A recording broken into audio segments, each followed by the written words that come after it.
មិនមែនគូស៊ូយ៉ាងណាកុំដល់ថ្ងៃបាយយើងស្គាល់គ្នាគ្រាន់តែស្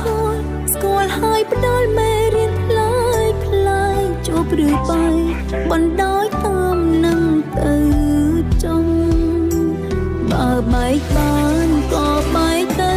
សងនឹងនៅមើលមុខមិនចំស្និទ្ធស្នាលគ្នា